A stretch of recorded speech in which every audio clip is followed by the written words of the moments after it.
please subscribe and don't forget to press the bell icon to get notified whenever we upload a new video.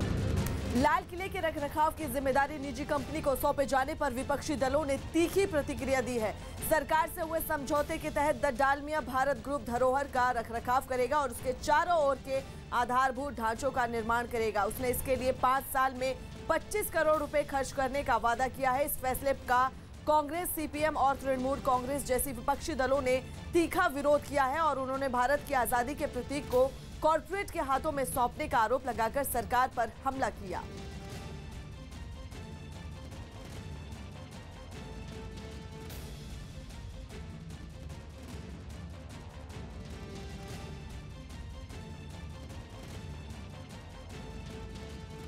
और ये पूरा मामला लाल किले को गोद लेने का सामने आ रहा है, जहां पर लाल किले की जिम्मेदारी निजी कंपनी द डालमिया ग्रुप को सौंप दी गई है।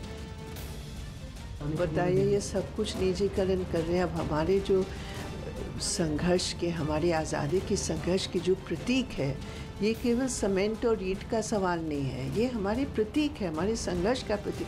आप उसको ही निजीकरण कर रहे हैं। आपके पास इतना पैसा है, आप लाखों करोड़ों रुपया इन्हीं कॉर्पोरेट्स को आप दे रहे हैं, गिफ्ट दे रहे हैं, उनका बैंक लोन जो टैक्स हो, जो भी हो, और अभी आप जो है कह रहे हैं कि सरकार के पास इतना पैसा ही नहीं है कि हम इसको प्रिजर्व करें और हम इसकी देखभाल करें। कितनी शर्म की बात है, आप बताइए। ये तो गलत है, ठीक नहीं, क्योंकि जो हेरिटेज है और जिसकी वजह से हिंदुस्तान के अंदर अट्रैक्शन है, जो विदेश के पर्यटक आते हैं, तो इन इमारतों का और इन बिल्डिंगों का जो एक कदीमी एक नक्शा है वो रहना चाहिए, कि जो इसका जो ऐतिहासिक कैरेक्टर है वो रहना चाहिए। मैं समझता हूँ कि हमारे मॉन्यूमेंट्स और हमारी जो हेरिटेज है वो हमारी शान है, और उन मॉन्यूमेंट्स को हम विश्व के लोगों के सामने कैसे प्रदर्शित करें। प्रधानमंत्री जी का ये सपना रहा है कि पर्यटन की दृष्टि से उन मॉन्यूमेंट्स की सेवाओं को हम बहुत बेहतरीन करें, और हमारे भारत के राष्ट्रपति ने 27 सितंबर वर्ल्ड टूरिज्म डे 2017 को एक फिलैंथ्रोपिक कॉल दी कि जो देश के लोग, संस्थाएं, बिजनेस हाउसेज इसमें कुछ करना चाहते हैं वो आगे आए, और मुझे खुशी है लोग आगे आए। राजस्थान में मकराना से बीजेपी विधायक श्रीराम भींचर का एक वीडियो सोशल मीडिया पर वायरल है। वीडियो में मकराना विधायक रहे एक वोटर से गाली गलौज करते नजर आ रहे हैं। वीडियो में बीजेपी विधायक मतदाताओं से कह रहे हैं कि उनकी मेहरबानी की जरूरत नहीं है। आपको जनता की जरूरत नहीं है, मेहरबानी कहाँ जरूरत है आपको? आपकी मेहरबानी जरूरत नहीं है मुझे। चुनाव तो फिर से लड़ रहा होगा, हम भी वोटर है, हम भी वोटर है। तुम्हारे ठीक है, ठीक है।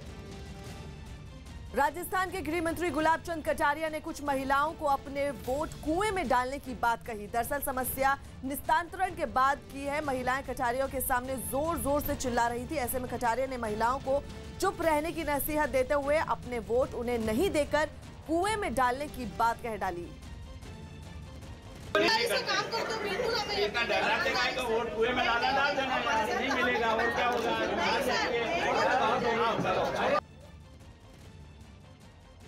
तो वहीं पाकिस्तान की मदद से भारत की 500 वेबसाइट हैक करने वाले 2 कश्मीरी हैकर्स से पूछताछ में अहम खुलासे हुए हैं। पकड़े गए दोनों आरोपी एंटी इंडिया कैंपेन के लिए जम्मू कश्मीर के युवाओं को भटका रहे थे। 2017 में पत्थरबाजी की घटनाओं के चलते जब जम्मू कश्मीर में कुछ दिनों के लिए इंटरनेट सेवा बंद कर दी गई थी, तब भी ये वर्चुअल निजी नेटवर्क से एंटी सोशल कैंपेन चला रहे थे। बड़े स्तर पर दोनों को विदेश से पैसा मिलता था। उस मनी ट्रेल की भी जांच जारी है। आईएसआई के दुबई में बैठे साइबर हैकर्स और हैंडल से भी ये दोनों संपर्क में थे। जानकारी मिली है कि थर्ड आई हैकर्स ग्रुप ये दोनों चला रहे थे। इसी ग्रुप के जरिए 500 भारतीय वेबसाइट दोनों ने हैक की थी। और आनंद तिवारी हमारे सहयोगी इसी खबर पर मौजूद हैं। आनंद, जिस तरह से बात सामने आ रही है कि 500 वेबसाइट भारतीय हैक की गई है, तो किस तरह से ये खतरा हो सकता है भारतीय सुरक्षा के लिए? जी देखिए, सीधे तौर पर ये दोनों जो जिन्हें स्पेशल सेल ने गिरफ्तार किया है, ये सीधे सीधे आईएसआई से जुड़े हुए थे, और जो आईएसआई के जो हैकर्स है, प्रोफेशनल हैकर्स हैं, उनके टच में थे। और कहीं ना कहीं जो पाक अधिकृत कश्मीर, पीओके और पाकिस्तानी, जहाँ पर दोनों में जितने भी ऐसे ग्रुप थे जो देश विरोधी गतिविधियों में शामिल है, उन लोगों के टच में थे और इन्हें काफी जो फंडिंग है वो विदेश से हो रही थी। इनके पास से जो लैपटॉप और 16 डिवाइस बरामद हुई है वो बहुत अहम है, क्योंकि उसके अंदर वैसा बहुत सारा मटेरियल है जो कई सारे खुलासे करेगा। आज कोर्ट में पेशी है इन दोनों की और वहाँ पर इस वजह से इनकी फर्दर रिमांड मांगेगा और कई सारी चीजें वहाँ पे खुलासे हो सकते हैं कोर्ट के अंदर। जो इनका लैपटॉप बरामद हुआ है उसमें दिल्ली पुलिस का कहना है कि बहुत सारी ऐसी मटेरियल है जो इस पूरे नेक्सस का पर्दाफाश करने में आगे काफी मदद करेगा इस वजह सेल को। और ये दोनों करीबन 2014 से इस पूरी तरह से जो युवाओं को भड़काने में या जो सोशल साइट पर देश विरोधी गतिविधियों को कैंपेन चलाने में दोनों ये जो लड़के थे ये काम कर रहे थे। और जम्मू कश्मीर के युवा हैं जो उनको ब्रेन वॉश करने का भी ये काम करते थे। और खासतौर पर जो पत्थरबाजी घटना हुई थी 2017 में, उस दौरान ये इंटरनेट पर का भेजा इस्तेमाल कर रहे थे एक प्रॉक्सी सर्वर के जरिए। और उस समय जो मिलिट्री इंटेलिजेंस है उनके रडार पे यार, उसके बाद दिल्ली पुलिस की स्पेशल सेल से ये जानकारी साझा की गई, जिसके बाद इन दोनों को गिरफ्तार किया गया है। जी बहुत बहुत शुक्रिया आनंद आपका। तो वहीं फरीदाबाद में देश के राष्ट्रीय ध्वज के अपमान का मामला सामने आया है। हरियाणा के मुख्यमंत्री मनोहर लाल खट्टर के रोड शो में तिरंगे के अपमान का आरोप लगा है। दरअसल जिस खुली जीप में सीएम रोड शो कर रहे थे उसी जीप में तिरंगा उल्टा लगा हुआ था।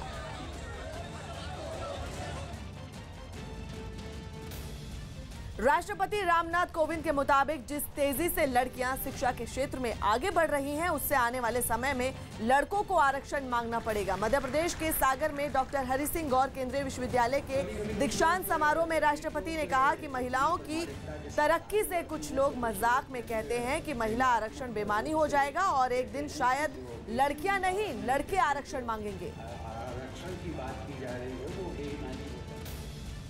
कभी कभी कुछ लोग जब बेटियों के इतनी प्रामाणिकता के साथ आगे बढ़ती हैं तो कुछ लोग व्यंग्यात्मक रूप से कहते हैं कि जो वीमेन एम्पावरमेंट के लिए जो आरक्षण की बात की जा रही है वो बेईमानी हो जाएगा एक दिन, और लगने लगेगा कि शायद हमारी लड़कियों को नहीं बल्कि लड़के जो हैं they will ask for the reservation.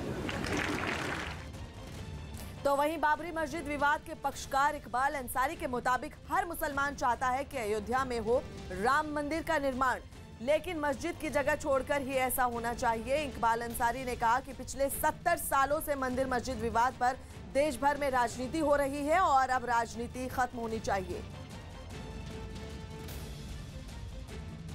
हम लोग भगवान के विरोधी नहीं, ना भगवान के विरोधी है ना राम के विरोधी है। अयोध्या में बड़ा से बड़ा मंदिर बने, राम जन्मभूमि बने, हम भी सहमत है। सारा मुसलमान भी चाहता है कि अयोध्या में भगवान का राम मंदिर बन जाए, तो मुसलमानों को एतराज नहीं है।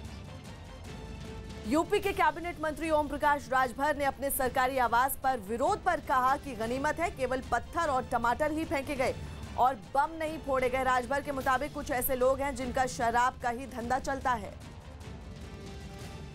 वो इलाका है वो वीवीआईपी इलाका है, वहाँ पथराव नहीं हुआ है। वो जो साथी वहाँ गए थे कुछ शरारती तत्व, चिंता इस बात की है कि आज वो टमाटर फेंके हैं तो कल वो बम भी फेंक सकते हैं। सवाल इस बात का है।